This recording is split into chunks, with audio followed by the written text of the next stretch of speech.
Zonja Zotri, mirë se erdhët në emisionin e përditshëm informativ Infomagazin. Unë jam Kushtrim Sadiku, do t'ju shoqëroj gjatë minutave. Në vazhdim, kalojmë njëherë me zhvillimet kryesore që shënuan ditën.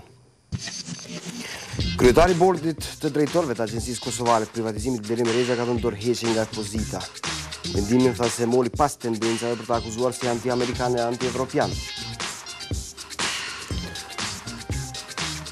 Në kuvendin e Kosovës përplaset opozita dhe kryeministri lidhur me vendimin e qeverisë për krijimin e komunës së Hasit. Opozita akuzoi Thaçin për vendim arbitral, derisa Thaçi tha se vetëm e ka përmbushur premtimin e dhënë nga gjithë partitë politike. Komuna e Prishtinës unanimisht mori sot vendim që të shpallë Ulzim Bashën, qytetar nderi të Prishtinës. Basha do shpallët qytetar nderi më 11 qershor në ditën e kryeqytetit. Edhe shkojmë me njëherë në kuvendin e Kosovës, atje ku opozita pati kritika të ashpra për shefin e ekzekutivit, kryeministrin Hashim Thaçi, i cili ditë më parë mori vendim për krijimin e komunës së Hasit, një vendim pra që erdhi nga qeveria. Vetëvendosje e akuzoi kryeministrin për një vendim arbitrar, derisa Lidhja Demokratike e Kosovës për një vendim të shpejtuar. Megjithatë, kryeministri Thaçi tha se e ka plotësuar vetëm premtimin edhe nga gjithë partitë politike më herët që kanë qeverisur vendin. Pati përplasje edhe me shefin e grupit parlamentar të Lidhjes Demokratike të Kosovës, Zot Nismet Beqiri. Shkojmë me kronikën e Burim Goxhulit. Dëmtimin e ish burgosur politik në materialet e organizatës së vet. Nuk po pëlqen që Hasi të shndrohet në komunë. Deputetët e opozitës këtë shqetësim e shfaq në kuvendin e Kosovës. Sot referati nga LDK e cilësoi si vendim të shpejtë të qeverisë. Po unë mendoj se kjo është një qasje e gabueshme dhe nuk është serioze, sepse ligji për kufit administrativ që duhet pastaj me e fut brenda këtë çështje nuk është reale që do të miratohet brenda 2 muajve. E vetëvendosje e cilësoi vendimin e kryeministrit Thaçi si arbitrar. Ky vendim i çuditshëm dhe paradoksal ngre shumë pikë pyetje dhe dilema për banorët e asaj ane, si për kohën kur është marrë, kohë kjo kur Kosova është në vit zgjedhor, mënyrën si është vendosur për krijimin e këtij entiteti të ri administrativ, ashtu edhe motivet e dyshimta politike. Shqetësimet e vetëvendosjes dhe LDK-s i dëgjoi me vëmendje kryeministri, por Hashim Thaçi tha se po e përmbush zotimin që e kishin bërë më herët të gjitha partitë politike. Nuk ka parti që është në Parlamentin e Kosovës dhe që nuk ka fare në Parlamentin e Kosovës që se ka premtuar në përfushata elektorale formimin e komunës së Hasit. E një nga ata të parë që ku premtuar jo me dhonë. Dhe ndiem shumë krenar me vendimin e qeverisë së Republikës së Kosovës për formimin e komunës së Hasit. Për më tepër ai ka thënë se ka iniciativa të qytetarëve për formimin e komunave të reja, siç është kërkesa për komunën e Zhegrës së Gjilanit, por edhe të Kodrës së Trimave në Prishtinë. Sot befasisht është kërkuar një takim nga një grup i madh i qytetarëve të Kodrës së Trimave, sepse janë të pakënaqur me investimet në këtë trev të komunës së Prishtinës. Ky deklarim i kryeministrit nxiti reagimin e shefit të grupit parlamentar të Lidhjes Demokratike të Kosovës. Kjo ka filluar më bo shakaxhitash, sepse e din fort mirë që ligji i Prishtinës që se ka bë asnjëherë, se ka procedu para shes qysh do të ndahet Prishtina, po nisi pe kësaj, edhe për Kodër Trima vazhdo me ndrrue, është punë e jotja. Ata numër të mëdhenj banorë që pas kanë qenë, po okej. Po them diçka se kjo është çështje më e madhe se sa kjo që e that veç për Kodër Trimave. Beqiri dhe e gjithë opozita bojkotuan seancën kur është dashur të diskutohet për projektligjin për tregun e naftës dhe produkteve të saj. Në fillim të kësaj pike, deputetja Teuta Saqiu tha se projektligji cënon konkurrencën e lirë të tregut, prandaj kërkoi që me anë të mocionit ligji të kthehet qeverisë. Kërkesa u mbështet nga partitë tjera opozitare, por kreu i kuvendit Jakub Krasniqi tha se ligji me mocion mund të shtyhet për një ditë tjetër, por jo të tërhiqet. Ndërkohë më herët edhe kryetaria e grupit parlamentar të koalicionit për Kosovë të re, pasi ka paraqitur një mocion për të debatuar rreth situatës së krijuar në Agjencinë Kosovare të Privatizimit, pas marrjes së lajmit se kryetari i bordit Blerim Rexha ka dhënë dorëheqje, ajo ka tërhequr mocionin. Më herët, kryetari i bordit të drejtorëve të Agjencisë Kosovare të Privatizimit Blerim Rexha dha dorëheqje nga kjo pozitë. Lajmin e konfirmoi vetë ai, i cili ka thënë se e kishte tendencë, ishte kundër interesave amerikane dhe evropiane në Kosovë.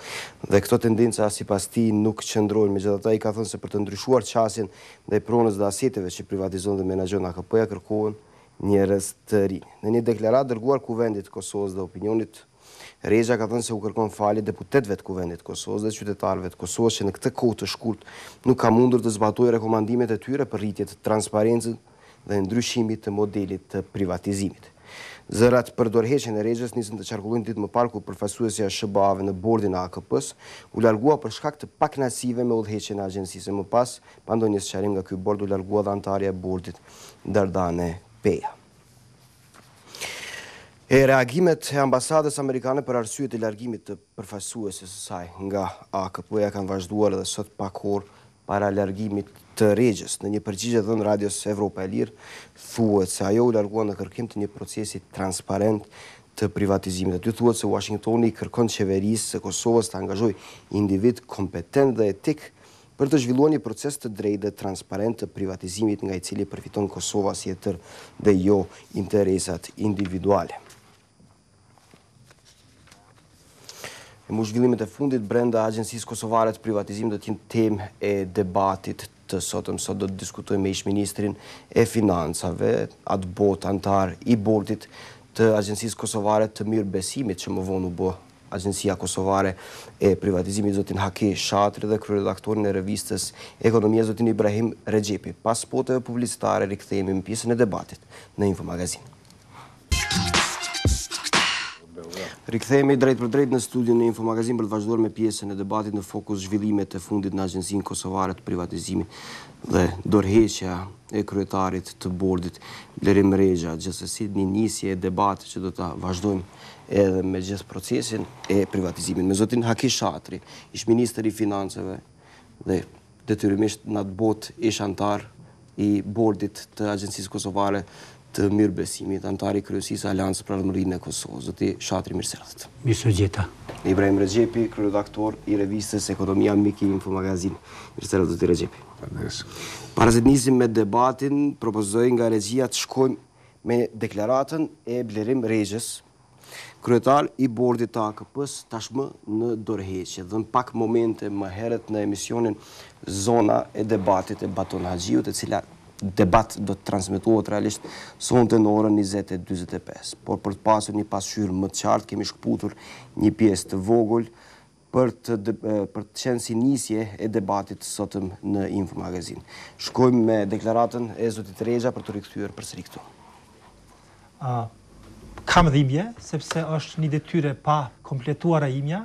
Kam një pjesë të dështimit të pa përmbushur ndaj obligimeve që kanë dalë prej ligjit AKP-s, që kanë dalë për rekomandimeve të Kuvendit Republikës Kosovës, dhe ndjej se këtu kanë bërë një dështim kuptimin e përmbushjes tyne obligimeve që deputet e të gjitha partive i kanë shterë në debatin e tetorit. Besoj që qytetarëve ju kujtohen shumë mirë ato debate jashtëzakonisht zjarrta mes deputetëve të gjitha partive dhe konkluzionet që kanë dalë për transparencë, për ndryshim të modelit privatizimit dhe shfrytëzimit të procesit të privatizimit në dobi dhe në zhvillim ekonomik të vendit. Unë tani ndoshta mos më bëj shumë cinik, miqtë mi tani plot kanë thonë, ma mirë me të pa që ke dhënë dorëheqje se marr me të pa të pame. Shikoni, kjo është jashtëzakonisht e rëndë, ku të thonë miqtë tu. Jashtëzakonisht e rëndë që lidhet jashtëzakonisht keq.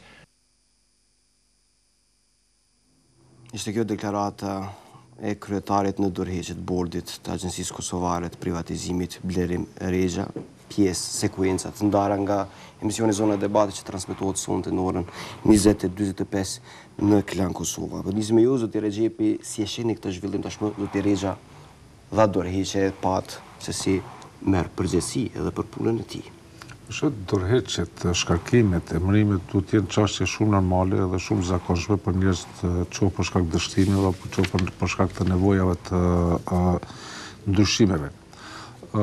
Spari nuk kisha thonë që zoti Rexha duhet kërkoj falje për mos përmbushje të objektive, me qenë se ai sa ka filluar mandatin. Kështu që ai ka mund të iniciojë ndryshime, mirë por nuk ka pasur shumë kohë që të ndryshoj shumë çka. Dhe çka më shqetësoi më shumë është deklarata e tij e fundit, atë çka i ka thonë miqt. Ose jep dorëheqje ose me anë të pame. Kjo është diçka shumë shokuese, është diçka shumë shqetësuese. Tash nuk ka shumë elaborime rreth asaj se në çfarë konteksti e thot këtë. Ndoshta sigurisht sot ajo do të zbërthehet edhe më në detale. Mirë, po nëse thot dikush më mirë shko se sa me anë të pame, spaku në zhargonin popullor është bukur shqetësuese. Ose mund të jetë ndoshta edhe e lidhur me zhvillimet e fundit me ish kryetarin e bordit. Mbase duhet gjithsesi të kërkohet sqarime nga ai, deklarata ishte goxha e rëndë. Thash, nëse situata është e tillë, atëherë ka mbet gjatë si kryetari i bordit. Është para se të fillojnë problemet, ndoshta me Zoti Shatri, si e shihni ju dorëheqjen e zotit Rexha, me që nisëm si shkas këtë debat sot për privatizimin? Po, kohëve të fundit, na sikur u mësu me lajme të këqija që vinë nga Agjencioni Kosovare Privatizimit. Jo shumë kohë më parë, rasti kryetarit bordit, zotit Hasanaj, tash kjo dorëheqje për mua mjaft enigmatike, sepse na nuk kem asnjë dëshmi, asnjë informat pse ka ndodhur kjo. Në një deklaratë të mbrëmshme në interaktiv të KTV-ja, zoti Rexha kishte një qendrim krejt ndrysh, kurse për befasi sot më ngjas morëm lajmin tjetër dorëheqjes të tij. Do thonë këtë mënyrë dhe kjo që është shumë shqetësuese, por atë shqetësim ai besoj duhet ta ndajë me bashkëpartiakët e vet, sepse këto rrethana të pasigurisë, të klimës të papërshtatshme për të funksionuar një institucion duhet të kërkohen të ata që janë në fuqi, në pushtet. Unë nuk besoj që ai është t'u fregu prej vlerësve potencial të thjesht, shtetasve kosovarë që dojnë me marrë pjesë në një proces të tenderimit të blerës e pasurisë cilës da. Rasti i fundit, po them, zhvillimi me ish kryetarin e bordit, ndjerin Dino Hasanaj tashmë dhe dorëheqja e zotit Rexha, po na le të kuptojmë se që ka një pozitë goxha e vështirë të jetë në krye të bordit të AKP-s, secili njeri. Shqeni, unë mendoj që secili person, para se të merë një obligim, një pozitë zyrtare, duhet ta pyet veten, a ka zemër edhe energji që t'ju përballoj gjitha problemeve që do të ballafaqohet në kryerjen e një pune, cila do qoftë ajo. Po flas për përvojës, edhe në Ministrinë e Financave nuk ka qenë lehtë, por ka qenë një këshill e mezhve që për çdo sen që vjen një kërkesë, cila do qoftë, fillimisht duhet të mendosh me thonë jo. Por për me thonë jo, duhet me pas pak zemër, kurajo, edhe të jesh edhe kompetent në profesionin tonë. Po dhe marrja e përgjegjësisë duhet vlerësohet. Normalisht. Mirë, po nuk problemi nuk do ta vështoj vetëm në aspektin çfarë ka qenë Blerim Rexha. Problemi është se ligji është shumë i qartë, ligji definon shumë qartë kompetencat e antarit bordit, apo edhe kryetarit bordit. Mirë po, tash këtu kemi të bëjmë me diçka që nuk shkruan në ligj, nuk shkruan në rregullore. Kemi bëjmë me presionet, me lonat e mbrëmshme, të cilat ndoshta zoti Rexha nuk i ka ditë fare. Në fakt kemi të bëjmë me mos funksionimin e ligjit. Mos respektimin, mos zbatimin. Ligji jep kompetenca, e qartëson edhe është kënaqësi me ushtru atë funksion në bazë të asaj çka thot ligji. Jo, nuk po flas për ligjin për agjencionin. Unë po flas për edhe ligji për agjencionin. Lutem, spaku kemi pas në opinion se tash po duhet gjithsesi me përmend ndjerin Dino Hasanaj. Kemi pas ma vonë informacione të ndryshme në media, në opinione, për probleme shumë të rënda që ka AKP-ja, për shkak të presioneve, për shkak të interesave, për shkak të levardive, kërcënimeve, shantazheve, pagesave, korrupsionit. Kështu që problemi i AKP-s për fat keq po hapet në një mënyrë shumë të rëndë, e që gjithsesi duhet debatohet, duhet shtrohet dhe duhet të hapen letat çka po ndodh brenda agjencionit, e me këtë po them brenda agjencionit si institucion, po brenda procesit privatizimit, i cili është një proces që e kalon Kosovën në këtë situatë çfarë është. Po këtu, në fakt, edhe këtu hapet debati, është reflektim këto zhvillime, zoti Rexhepi, është reflektimi i gjithë procesit. I gjendjes privatizimit. Do thotë të pritshme janë këto, kanë qenë të pritshme. Spaku, në rregull, unë nuk du të personalizoj çështjet. Sa i njoh zotin Rexha për mua ka qenë dhe befasi kur është emëruar, jo për shkak cilës partii takon çka ka. Mirë, po të marr parasysh disa angazhime të tjera të mëhershme në çështje qoftë profesionale, Edhe problemi është që është një patate shumë e nxehtë, për cilën unë fillimisht kam besu që mos ndhin zoti Rexhepi pse ka shkuar aty. E tash provret që vërtet është një problem i rëndë i cili duhet hapet në parlament. Duhet debatohet, qoftë edhe me ndryshu ligjin. AKP-ja është një institucion i mbyllur. Ne nuk dim çka po ndodh aty. Ne mund të flasim, mund të supozojmë ka drejt, s'ka drejt, po e interpreton në mënyrë të drejtë apo jo në mënyrë të drejtë atë çka po ndodh në AKP edhe në bord, mirë po ne nuk dim të vërtetën çka po ndodh në bordin e AKP-s. Për fatkeq kemi pasur edhe rastin e Doreheqjes zonës, edhe nuk ki prononcime të anëtarëve të tjerë për shkak se po e dinë që është kutia Pandorës veç po hapet. Zoti Shatri, mbetemi ende tek, sepse e hapa unë më herët debatin, është reflektimi i gjithë procesit privatizimit. Po para se të kapërcejmë të kjo edhe një çështje tjetër është goxha me rëndësi, si mund të funksionojë një bord i tanishëm i Agjencisë Kosovare të Privatizimit pas këtij zhvillimi. Që të ketë një ndryshim, a duhet të tërhiqet edhe bordi, sepse u spekulua, u fol se duhet të tërhiqet edhe bordi.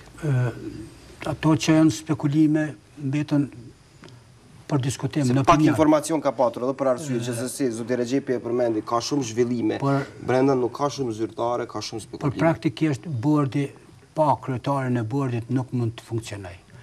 Bordi pa një anëtar ndërkombëtar në bord nuk mund të funksionojë. Pse pa anëtar ndërkombëtar nuk mund të funksionojë zoti Shatri? Ka disa dispozita ligjore që kurzojnë vendimarrjen me pajtimin e 3 anëtarëve ndërkombëtar në bord. Disa, jo të gjitha. Janë përcaktuar në ligjin për Agjencion e Privatizimit. Por moralisht dhe për të fituar një mbështetje sigurie të qytetarët të Kosovës, prania e rregullt e 3 anëtarëve ndërkombëtar e bën më legjitim procesin, sepse na tashmë jemi në një situatë kur askujt nuk i beson, sepse po na ndodhin ditë për ditë procese të këtilla që për qytetarët e Kosovës është humb besimi të këto institucione, për fat keq edhe të Agjencioni i Privatizimit, dhe prandaj na nevojitet, nëse formalisht mund të funksionojë, realisht është mirë që t'i kemi të gjitha ata dhe kur kemi pajtimin e atyre e kemi një shkallë më të lartë të besueshmërisë në këtë vendimmarrje. Unë megjithatë mendoj që nuk duhet krejt legitimiteti të vështrohet vetëm përmes pranisë ndërkombëtare. Është humb besimi. Është humb besimi, atëherë më mirë të mos ekzistojë fare ai bord, se sa të funksionojë me njerëz të cilët krijojnë legitimitet në bazë 2-3 vetave që vijnë prej skajeve të ndryshme të botës. Atëherë kush jemi ne? Çka po bëjmë ne? Edhe kur duhet ta ndërtojmë atë besimin, meqense Kosova është përgjegjësia jona, nuk është vetëm procesi i privatizimit, nuk është përgjegjësi as e ambasadës amerikane as e Bashkimit Evropian.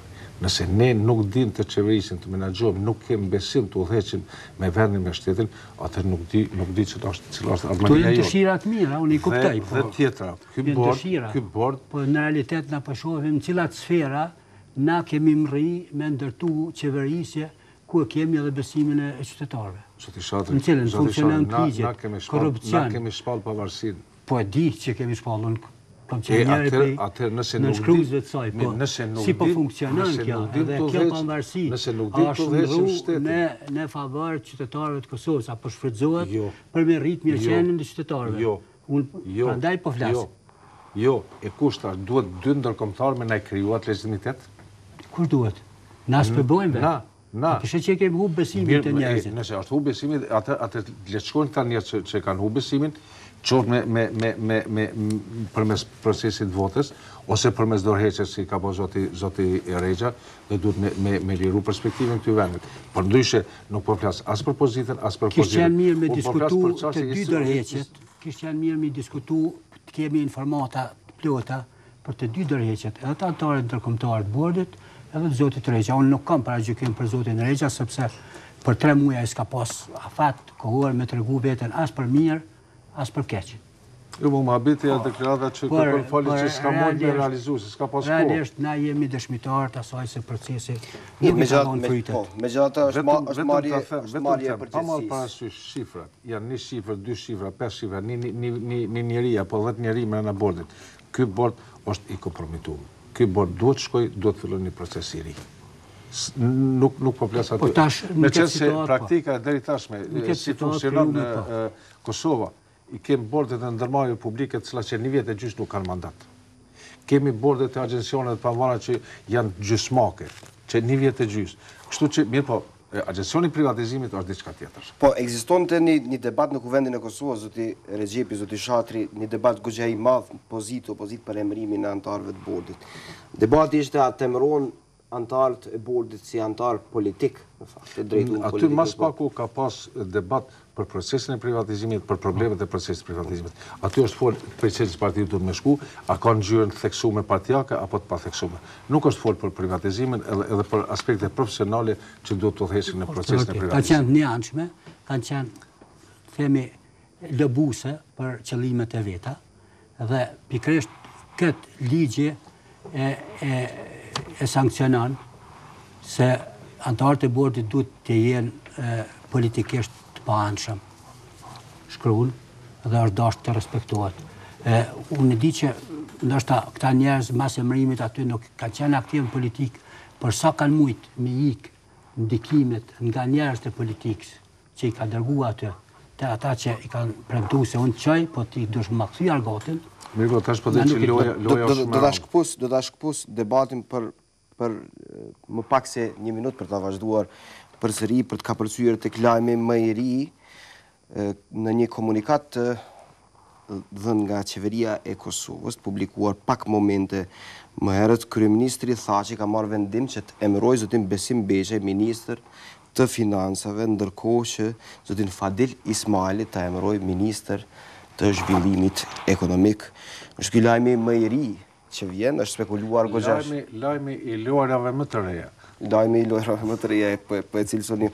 Në fakt është spekuluar goxha shumë për këtë lajm, emrat e zotit Besim Beshaj dhe zotit Fadil Ismaili për në 2 pozitat, në fakt që tashmë është zyrtarizuar se i kanë marrë, do ta komentojmë edhe këto për pak momente më vonë, me që mbetëm tek privatizimi, cilat janë problemet kryesore që e tangojnë këtë proces, zoti Rexhepi. Blokim, mirë, janë problemet të trashëguara edhe për kohës së zotit Shatrit, për shkak se ka qenë regulative ti, nuk ka aty faqësi individuale, ka zonë rreth mjeteve, rreth 20%, pse nuk ka sminofe speciale, pse tokat janë shita shlirë, pse nuk ka pas një kriter për rrugët e këto. Problemi i privatizimit dhe i funksionimit të agjencionit të privatizimit është mungesa e transparencës. Lutem, janë 50 e sa të ndera e valet të privatizimit të shpolluna, ne nuk kemi hapur asnjë dokumentacion me pa si janë zhvilluar të procese. Dhe e dyta, presioni i madh qoftë interesave grupore apo partijake, por edhe interesave individuale të pronat i cilat i ka agjencia. Është kjo formë e instaluar, kjo formë e funksionimit e instaluar në qeveritë më hershme, po është pas shpalljes pavarësisë? Duhet të dallojmë atë para shpalljes pavarësisë dhe pas shpalljes përgjithësisë. Megjithatë tash përgjithësia është e koncentruar te institucionet vendore, atëherë kemi pas një shtyrë të katër e cila atë që po thot zoti Shatri që kanë qenë ndërkombëtar që kanë vendosur dihet po rregullohen zakonisht do të merret edhe konfirmimi prej strukturave të OKB-s dhe procesit privatizimit. Problemi qëndron te interesat e njerëzve i interesa shumë personale, pikërisht te ata që duhet ta funksionalizojnë, ta legitimojnë dhe ta forsojnë procesin e privatizimit edhe të agjencionit Kosovare të privatizimit. Zoti Shatri? Po, unë mund të them që privatizimi është konsideru më njerë pas shlirimit prej vitit 99 në kënej, edhe nga shoqëria civile, edhe nga institucionet kosovare, qeverisë të asaj kohe, edhe nga institucionet shkencore, profesionale, institutet, hulumtuse, shkencore, është konsideru si një rrugë vetme e cila do t'ja hap Kosovës rrugën e zhvillimit, mirëqenies dhe prosperitetit. Për fat keq, ky opinion i i harmonizuar i gjithë kosovarëve ka dëshpëruar kosovarët, sepse ky proces nuk është zhvilluar në kohjet dhe drejtimin e duhur. Në kohën kur me procesin ka udhëhequr miku, qeveria ka qenë një pjesë e saj e vogël, por kemi qenë pjesë e vendimarrjes, ka mungu një strategji dhe qëllim i privatizimit. Thjesht nuk e kemi ditë për çka pe bëjmë këtë privatizim, por e kemi bë sa për të mos ngecë dhe sa për të shpëtuar ato asete nga degradimi, plaçkitja dhe rënimi. Por nuk e kemi pas qëllimin e qartë se çka do të arrijmë me këtë privatizim. Ka pas mangësit cilat mund t'i numëroj, por se di sa kemi kohë, do të thotë mangësi në procedura, mangësi në mënyrën e ankesave, pra te oda speciale, i ka pas disa mangësi që eksperti kanë cek, ka pas mangësi të mënyra e blokimit të mjeteve të privatizimit dhe mëzvenja atyne në funksion zhvillimit, pastaj të mënyra si janë dhënë asetet pa obligim që blerësi të arruj ose prodhimin ose të zhvilloj asetin, pa e obligu për investime, për punësime tjera. Por, ajo që më shumë të na dëshpëron është se ky proces në fund, ose në këtë fazë që jemi, ka dështuar të gjitha vijat për çka mund të ndikoj pozitivisht si proces. Ta zonë, në rritjen e bruto produktit, nuk ka dhënë ndonjë efekt, nuk kemi informata që ka ndiku pozitivisht. Në rritjen e punësimit, fatkeqësisht kemi informata sa afër 60.000 të punësuar në këto ndërmarrje shoqërore sot janë pa punë. 20% që asaj pjesë të parave që ardhasht ju jepet punëtorëve, po shkon shumë ngadalë dhe është dikon shumë në ngecje. Nuk është përmirësuar struktura e eksportit të modrave në krahasim me importin. Pra, ne kemi tash një rënje bile në strukturën e eksportit modna, në vëllimin e eksportit dhe përkeqësim në këmbimin ndërkombëtar të modna. Ju thoni se është dashur të krijohet një strategji me qëllime të qarta. Qëllimet të qarta mirë, po edhe me një metodologji, me një formë krejt tjetër privatizimit. Lutem, edhe ligji sot për edhe ligji me harmonizu me qëllimet mënyrë që shitja të reflektoj qoftë në rrujtjen apo ngritjen e shkallës së likuiditetit, apo edhe në atë që po thoni ju në aktivizimin e kapaciteteve. Dorën zemën në procesin e privatizimit ma tepër ka ndodhur shkatrimi i ndërmarrjeve që kemi pasur sa aktivizimi i tyre. Shkatrimi të marrim bujqësinë. Unë vazhdimisht spaku me qatë fuqinë që e kom pas, jam angazhuar toka duhet shitet në spin-off special. Është dashur shitet, që tash ti ruhet destinimi. E tash në ligjin për AKP-n nuk kem as spin-off speciale. Do të thotë, e shet edhe s'ki kur farë përgjësie. Sa i përket spin-offit, unë kam nxjerr disa informata më herë për nevojat mia personale, del se deri në datën kur kanë qenë 21 ndërmarrje të privatizuara me spin-off special, vetëm 23% e investimeve të obligueshme për blerësin janë realizuar. 23.8%.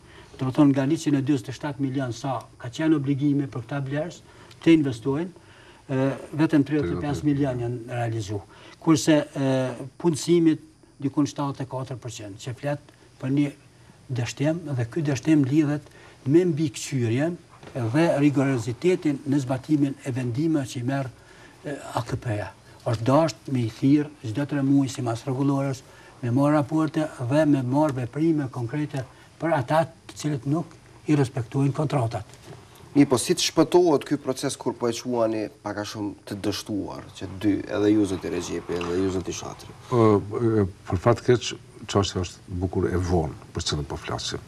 Ndoshta ndodhen 2-3 probleme brenda AKP-s edhe të hapet procesi i privatizimit. Procesi i privatizimit ndërmarrjes shoqërore është në përfundim e sipër. Ndërmarrjes strategjike ka me të trepsha, ka me një numër shumë i vogël. Por megjithatë, unë mendoj që privatizimi duhet të hapet edhe të rregullohet ligji. Ligji të ndoshta është vonë edhe të ndrohet modaliteti, pas paku të shpesohet disa përgjegjësi. Edhe çështja tjetër është problemi i odës së veçantë. azhurimi i disa proceseve, qoftë 20%, qoftë edhe të likuidimit ndërmarrjet të mbetura, se për shkak të mos likuidimit të ndërmarrjet mbesin edhe mjetet bllokuara. Nuk më flas a janë ato mjetet të kredituesve vendor apo të kredituesve të jashtëm, mirë po të hiqet prej realitizës ky proces edhe mbetja të kthehet në buxhetin e shtetit, ashtu si është rregulluar dhe tjetra një proces i auditimit të privatizimeve të deri tashmë. Nëse vërtet ka keqpërdorime, ka manipulime, ka korrupsion, ka zhvatje, ka presione, është gjyqi. Për fat keq, pajtohem këtu edhe me zotin Shatri që është gjyqi edhe ligji po të cilat nuk funksionojnë.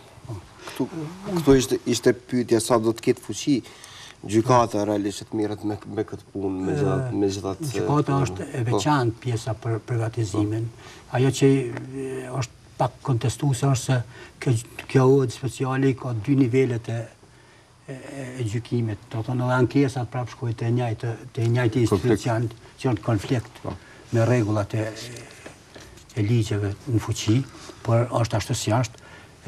Unë mendoj që për këtë pjesë që ka mbet pa u privatizuar nuk është shumë pjesë e vogël, sidomos ka sipërfaqe bujqësore, po ka edhe ndërmarrje të rëndësishme është. Mirë, po simas disa shënime, simas disa statistika, keni drejt. Prej 50.000 hektarëve 35.000 janë privatizuar. Shumica, por Trepsa mbetet çështje shumë problematike, nuk është problematike procesi i privatizimit, po definimi çka do të ndodhë me Trepsën. Besoj që 30% e vlerave të pasurisë ende nuk është privatizuar. Aty diku te 30%, kështu që nuk është volë, më mirë me shpëtu edhe 1%. Për këtë do të dashur që qeveria, institucionet vendore të bëjnë një strategji të mirëfillt me qëllimet përcaktuara qartë, por edhe një vullnet i këtyre institucione, i këtyre njerëzve që qeverisin vendin, që këtë proces ta zhvillojnë pa interesa të ngushta personale dhe partijake. Nëse kjo vjen shprehje, mendoj që kishim mujt me kry këtë punë, nuk është shumë e komplikume. A shihni ju vullnet në kuvendin e Kosovës që të hartohet një strategji e përbashkët? Nuk po flasim vetëm për qeverin, po flasim për gjithë. Kuvendis besoj që refuzon ose bën pengesë nxjerrjes një strategjie. Këtu organet, institucionet ekzekutive me punu, edhe më prezentu kuvendi besoj që nuk ka kundër, të paktën kanë më dalë publikisht para opinionit, edhe aty është pak më vështirë me dalë me qëndrime që nuk janë favor të zhvillimit, po si do që tjetë duhet institucionet ekzekutive me bo këtë punë, edhe me shku për para, po nuk kanë tregu vullnet sepse mbas gjithë atij debatin kuvend në vitin e kaluar, prap ka dalë një produkt që ka qenë produkt thjesht partijak, i cili për 3 muaj dështoi. Pa dasht, nuk du me hinë gjyna me kërkan, nuk i di informatat, shkaqet pse zoti Rexheja ka thonë se Doreheqja. As nuk i di... I dha shkaqet, sepse është cilësuar, ka pasur një presion shumë sipërfaqësuar, ka pasur një goditje të madhe ndaj tij nga mediat, nga opinioni publik, ka qenë emri i tij përfolur, anti-amerikan, anti-evropian. Po, sot ndrysh, dje ndrysh, po nuk i di me dhe ato argumentet e zonjës më hershëm që ka thonë Doreheqja para ca ditësh, edhe ato do të ishin për një me rëndësi mi ditë, por me rëndësi është që na të kemi një vullnet, po ky vullnet për fat keq po mungon. Siç ka mungu vullneti 4 muaj për lidhja me temën e re, qeveria nuk ka gjetë mundësi me emëru ministrin e financave. Kjo është një absurd që vetëm në Kosovë mund ndodhë. Unë besoj që ka pas në mesin e 300.000 antarëve, sa pretendon se i ka PDK-ja, ka pas mundësi me që jetë një person të përshtatshëm, paktën profesional, i cili do të kishte mund me marrë përgjegjësinë e parë në Ministrinë e Financave. Prandaj na dalin shpenzimet enorme në 3 muajorën e parë për gjonat luksit, për gjonat që janë jashtë buxhetit, na dalin një kornizë afatmesme e shpenzimeve e pa koordinuar. Dhe gjitha këto keqpërdorimet, po... Kjo nuk është keqpërdorim, kjo është... Mirë dhe po flasim raportimi edhe medial që u dha, edhe auditimi. Neglijensë, edhe venjen në plan 10 dikon. Po i cilësoni si pasojë e faktit që nuk ka patur të emëruar ministër financave? Po, sigurisht. Po si e cilësoni, tashmë e kemi zotin Besim Beqaj, konkretisht ministër i financave. Po, zotin Besim Beqaj do ta vlerësoj koha, po kemi një argument në qoftë se marrim trendin. Ka qenë 2 herë ministër. Po, në qoftë se marrim trendin e punëve që i ka bërë ministrin që e ka udhëhequr deri tash, mund të shohim edhe pritjet çka do të ndodhë me Ministrinë e Financave tash e tutje. Jeni skeptik? Ta e dim që është vlerësime, çfarë më thonë. Zotin Fadil Ismaili, ministër i zhvillimit ekonomik? Kam respekt për zotin Ismaili, e një prej kohës kur është emëruar në krye të kostit ndërmarrjes publike për transmision. Dhe deri tash përveç rezultateve nuk ka pas ndonjë informat ose personale ose publike që zoti Ismaili ka bën ndonjë gabim që të ta njëllastë. Kam respekt për atë punë që e ka bë, thjesht për provat që i ka dhënë deri sot në punën që e ka bë.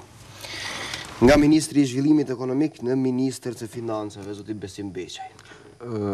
Para që të përgjigjem në pyetje vetëm një hyrje të shkurtë. Për mua është indikative momenti kur bën këto zhvillime mbrana strukturës qeveritare. Kërkesa për zotin Ismaili, apo kërkesa e AKR-s që ta ketë edhe këtë ministri është e kahershme. Mirë po, kur ishte kërcënimi i AKR-s rreth problemeve me AKP-n edhe me procesin e privatizimit, tash ndodh një gjë aty që po kam përshtypjen se tash me i relativizu, me ndërtu një harmoni më të mirë. Ndërkaq sa i përket zotit Beqaj, u pajtova me këtë që tha zoti Shatri, kemi pas disa deklarata, disa vendime të zotit Beqaj, të cilat nuk ka qenë shumë konsekuent në zbatimin e tyre, në përcjelljen e tyre, edhe unë nuk e pranoj teorinë një herë ministër, gjithmonë ministër. Tash me portofolin e shtetit e mban.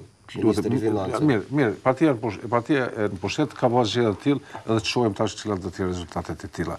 Për zotin Ismaili kam një konsiderat edhe i kam thënë edhe atij personalisht më herët kur është lakuar me tij në pëndrimet që ai shkon në një strukturë qeveritare e largohet për një sektor ku është tregu shumë profesionist.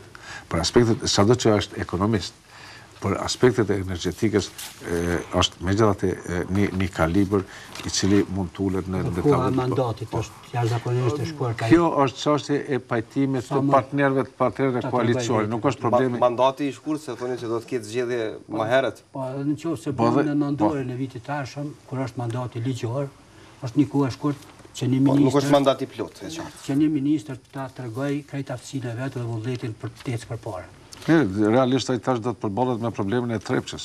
Meqense proceset e tjera, çështja e Kekut, çështja e kam një përshtypje në këto paraqitjet publike të partive politike që janë në pushtet. Sikur po bojnë garë se kush do ta merr një ministri, një sektor ku ka diçka për të shit. Dhe sikur mbi dakord. Mirë, ti dhe sa dëshite distribucionin, lema mu tash ta shes unë Brezovicën. Ose ju e shit Brezovicën, lema mu tash Trepçën. Kjo, ashtë i qare era për i vjenë. Ju këni qenë qeveri, këni qenë pjesë e koalicionit edhe dini që është funksionat. Na për fakt kjesë nuk jem pas mandat me bok si veprime, unë besoj që në atë kohë po të kishim pas mandat për sa më përket mu, unë kam dhënë prova që kam mujt me frenu veten para shpenzimeve edhe para vendimarrjes me paranë publike. Dhe mu nuk më ka ardhur keq, ma mirë më ka duk me kursy 450 milion, si që ka kërku edhe standardi 8 i Kombeve të Bashkuara për Kosovën, se sa me i shpenzu pa destinim. Edhe me hy bërç, edhe në fund mandatit, me dërzu mandatin edhe venin me një krizë buqetore, ose para një krize, po asë një rezultat të veçantë. Me rezerva e pa investime. është debat. Vetëm diçka, ju e dini mirë, njësoj, sikur të Agjencioni Privatizimit, ose AKM-s, që mandatin për me nënshkru buxhetin e ka pas përfaqësuesi special. Bile na e kemi luajt rolin e kuvendit në atë kohë, edhe pse në atë kohë na është thonë ju mundi më shpejt buxhetin kuvendit, zyra fiskale, përfaqësuesi special e nënshkruar s'ka problem. Por na me bashkëpunim edhe me besim të rritun kemi mri që Ulmiku na ka dorëzuar komplet mundësinë për me hartu buxhetin edhe me ekzekutu. Normalisht ka qenë mbikëqyrja e tyre. Ajo e fundit në nënshkrimi e anë formale, por Zotë Shatri është debat i gjerë, po se kthehemi vite më herët. Faleminderit shumë që ishit pjesë e Infomagazinit. Faleminderit shumë. Ne do të shkojmë me informacionin krejtësisht fundit. Kryetari i Bashkisë së Tiranës, Lulzim Basha, do të shpallet qytetar në deri i Prishtinës. Vendimi është marrë sot unanimisht nga Kuvendi Komunal i kryeqytetit. Basha do të shpallet qytetar në deri më 11 qershor në ditën që njihet si dita e kryeqytetit ose dita e Prishtinës. Po sot është aprovuar edhe propozimi për dërgimin e debat publik të planit zhvillimor komunal, i cili do të zgjasë 60 ditë. Dhe me këto informacione përfundojmë edicionin e sotëm të Infomagazin, duke ftuar të qëndroni edhe më tutje me programin e Klan Kosovës. Mirëmbëngjes.